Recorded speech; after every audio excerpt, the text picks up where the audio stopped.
Hey, shalom, shalom. First thing and foremost, I want to give all praises and glory and honor that's due to Yahweh, Ba'ashem, Yahweh Shai, Ba'ashem Rakakudash. I'm going to give double honor to the elders and the apostles of Great Millstone that rule well. Blessings and salutations to the hopeful elect. And it was in this gospel, broad, lifting up the standard of Yahweh, Ba'ashem, Yahweh Shai, wherever they may be. This is just This is a little vision or a dream I had last night, man. And honestly speaking, I'm not going to say that it slipped my mind, but it just came back to my remembrance. Because I remember when I woke up this morning, I was thinking like maybe I should put this on wax. But I can only remember sporadic details about it because it was kind of a long, drawn out dream. It was almost like a movie. So I can't remember every single detail that the dream had. But I do know that the dream revolved around the MOTB and this guy Elon Musk, which I don't even know. I mean, I guess I could kind of figure out why he was in my dream, but overall, it just like at the end of the day, he's not really any type of he's just a puppet, man. He's just a face behind a corporation with these ideas that the elites are promoting through him, so to speak. Like Neuralink. Think of Neuralink. Neuralink goes into your mind. Basically, you're linking your mind to computer or brain algorithm, meaning that you can do things with your mind that, you know, the average person couldn't do. Okay, so like I remember a while ago, I was reading this article, and basically they were saying like how this guy was attached up to the Neuralink because, for one thing, Neuralink, even though they just started their trials, I believe this year, they already approved of that shit, and they've been doing these trials since 2015. So don't let them come out and say, oh, well, yeah, we've just started trials. Look, man, they've been doing trials since 2015, and you got humans with that shit already in their mind. So I don't know where they get this. Well, we have to prove it. Look, man, if there's anything, you already know the FDA gonna prove it. You know, but overall, it was the University of Kansas that I remember that was starting this particular program back in 2015. And I know that because I've done lessons on it, you know, and this was back in 2015. It is 2023 right now. So that's 16, 17, 18, 19. That's about eight years ago. About 8 years ago. So with that being said, this guy, Elon Musk, which Neuralink, which I guess he's like the CEO or he's like the so-called founder of this company, which is through the elite bankers regime. But basically, you know, he basically they're doing human experiments of this Neuralink ordeal. So getting to the dream, only thing I can remember, because like I said, it was a pretty long dream. It was kind of drawn out, and that's how I know it was more of a vision. But for whatever reason, it was me, and it was like it was a lot of brothers in the dream, but five brothers stood out in particular. It was myself, it was the brothers in my camp, and it was Elder Ariala. Okay. And I'm like, okay, Elder Ariala, so this got to be interesting, right? You know, because, you know, that's a very, very interesting brother. Very peculiar brother. You know, love him. But so I don't know, we're like in this, I don't know if you brothers know the definition of a villa or a villa. It was kind of almost like a compound for rich people, you know, with rich taste, extravagant taste. You know, it had like these old, you know what I'm saying, these old type of, how can I say it? These old villa style Scandinavian type setups, or I don't even know if I'm even explaining it right, but think of something going back into like ancient Italy, you know, something like murals like that, you know, just the way that the layouts were. They were big halls, and you know, you had the villas, and then you had the feast rooms, and then you had pools. This place had like swimming pools all over the place, but inside it was like a big tank hangar almost, like what it was like a factory. And it was like everything they was doing was like circumventing around like digital technology and everything that was dealing with tracking bases. Okay, they had metaverse, they had headphones, they had headsets, they had RFID implants, they had the brain, and they had everything. I mean, TVs, anything you could think about, this company was making it. And back in my mind, I'm like, okay, what are we here for? You know what I'm saying? So this guy Elon Musk, for somehow, some way, he was talking to me and Ariala, and I was kind of scoffing him, man, because I was like, man, this dude is really getting ready to try to pull his whole RFID thing off. And Elder Ariala was like, yeah, you know, so we kind of insulted the guy, but the guy kind of looked at me kind of weird, and then he left. And then Elder Ariala like, what do you want, bro? Like, they getting ready to invite us to this this demonstration. Like, we need to see what they gonna do so we can have something to report on, you know. But at the same time, it was like almost like a feast. Like, so it was like this big hall, and they invited everybody to like this dinner, you know what I'm saying? Because I guess he was getting ready to show off like this new innovative technology on how they got Neuralink up and running, and how they was gonna so-called heal paraplegics, man. And back in my mind, I'm like, I don't want to go to that shit, because I'm like, I don't trust it. I'm like, I feel like they trying to, you know, ensnare us in some type of trap, because, you know, Jake be like too damn circumspect. And, you know, brother, like, man, just chill. Let's just go and let's see what it's talking about. And that way, you know, we gonna report on what we gonna report on. So all of a sudden I turn around, I was like in this big villa by myself, and everybody else, I'm assuming, went to like this dinner thing. It was like a demonstration party of them showing off this technology. So I turn around, everybody was gone. So I look down, I'm just like in a pool hall by myself. And then I walked through this big compound. I mean, this complex, this fortress was fucking huge, man. It was like some off 007 or something. It was crazy. And then when I went to the main fortress, it was like a big dining room, you know, and it was kind of dark in there like a theater. But the light, you know how like when you go to those candlelight dinners and they're getting ready to show you a presentation, and I saw like a handful of brothers in there, man. Certain brothers I noticed, certain brothers I didn't notice. And I'm like, oh shit, this is where everybody is at. So I guess this guy Musk was showing off this technology and how they getting ready to micro chip everybody, man. And when you look at, you know, everything that's happening now as far as the digital society and the credit-based system, it makes a lot of sense as to how they're getting ready to roll this thing out. Because like I said, in this vision, in this dream, I mean, everything that he did was circumventing around being tracked, being fitted, from Fitbits to Apple phones to smartwatches to headbands, you know what I'm saying, to them putting the chip or demonstrating how they're going to put it in people. And this guy, Elon Musk, was basically trying to sell it to the public, man.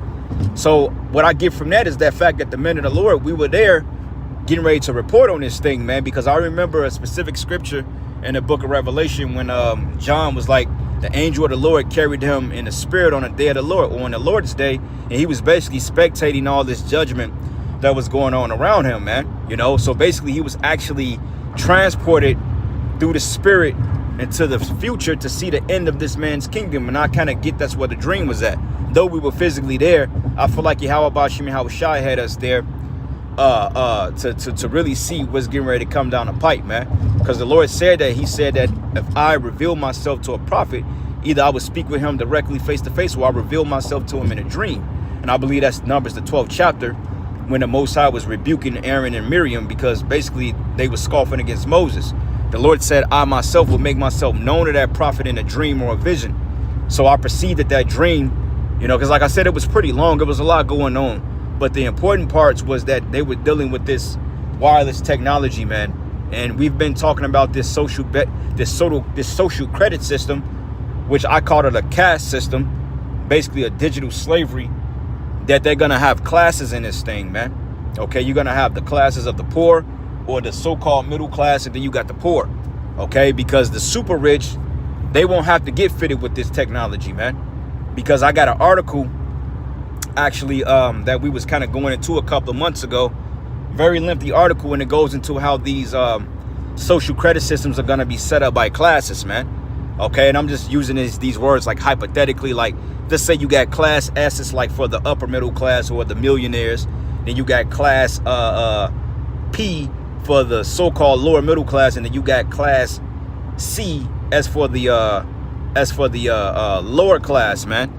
And when I was reading the article, it was specified that that particular class may only get up to like 300 to 500 credits a month. You know, first it was like $1,000 in shekels or tokens or something, or a lot of digital credits that they can spend. Then you had the like rich people that was giving up to like, I believe like 5,000 credits or something like that. I'm pretty sure my numbers are off, but from what I can remember. But basically, in the rich, the 1%, they don't have to partake in this, man. They are quote unquote exempt from it. Okay, this particular system is only set up for people that have AKA social security cards, man. Okay, which is us, the peons, man. Because the elites, they don't walk around with state IDs. They don't walk around with social security cards. They don't walk around with driver's license. They don't need driver's license or anything like that.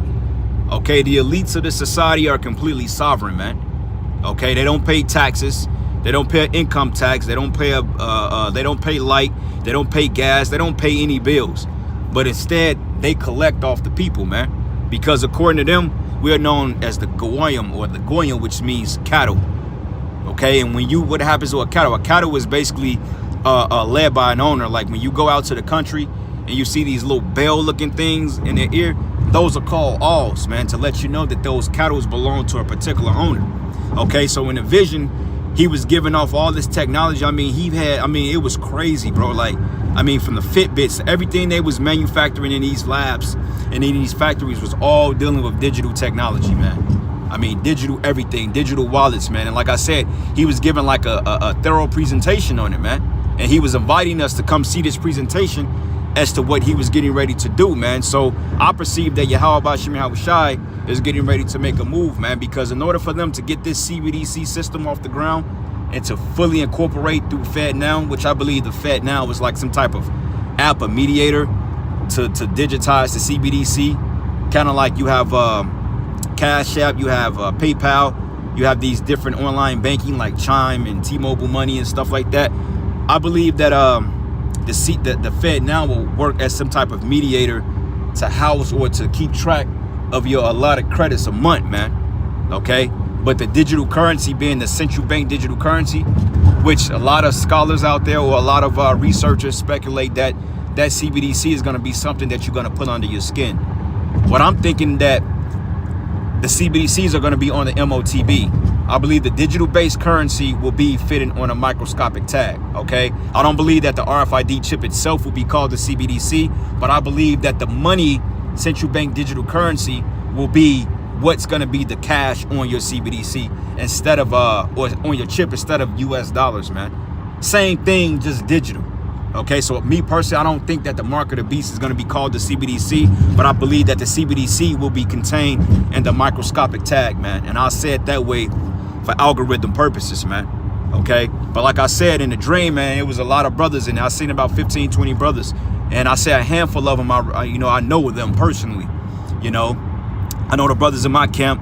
We was all kind of in this dorm room together, and then like I said, the elder Ariala was there, and we was kind of talking shit, scoffing this guy Elon Musk. But Ariala like, man, fuck it, I'm here for the entertainment. What's good? Because brother, he has a very outgoing spirit. He likes to have fun. And hey, shit, me too. But I was thinking like, man, this shit is a setup. What are you doing? Ariala, hey, look, bro, nigga, we got expensive wine, we got expensive food, and it's all on $8. I'm finna go eat and drink and chill and watch your presentation. And I was like, man, you crazy, bro. I'm like, they ain't gonna try to put a chip in your ass. He said, nah, you tripping, bro. Lord with us. So, I kind of hunkered down and I kind of went to the dinner, and I seen like 10, 15 brothers of you was all at a table, man. And he was giving off this presentation as to what they're getting ready to do. So, I mean, I was like, wow, And I know it was like a vision, because usually my dreams, they're broken up. I dream about 5 different things in 1 hour, and none of it really makes sense. But this was more like point for point, tick for tack. You know what I'm saying? There's certain parts of the dream that I'm not even telling about because it's really irrelevant. You know what I'm saying? But nonetheless, the more important part is that, hey, Yahweh Shem Shai is getting ready to roll this thing out, man. And a lot of you people, you're getting ready to be in a world of hurt and a world of sorrows, okay? Because they're already impinging on your freedoms. They're already getting ready to possibly do a lockdown 2.0. And from the articles we've been reading, this US dollar is getting ready to collapse, man.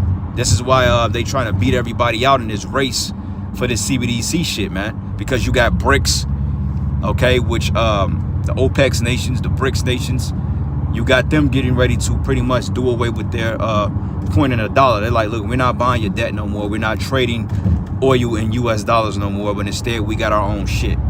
Okay, I know Russia has been collecting gold for decades now, so a lot of their money is being backed by, like the Russian ruble, a lot of that is being backed by gold.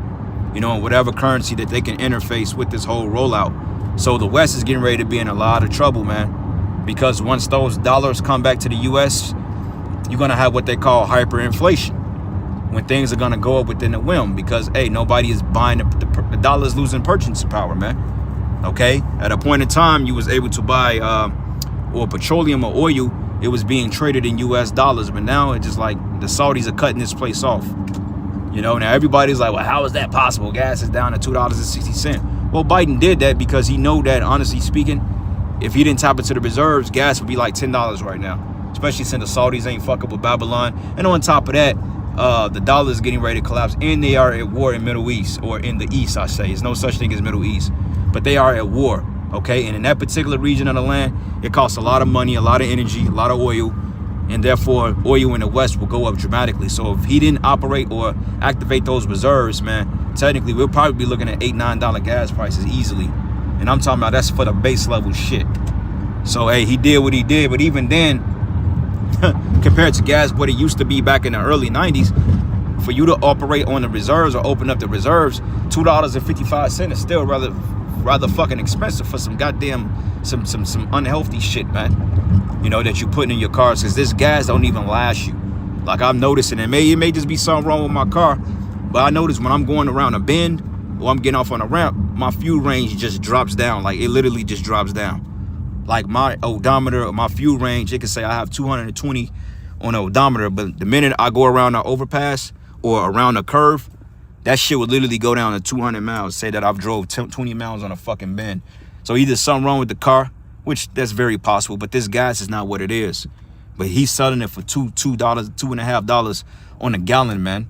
You know, which shows you that this place is pretty much done.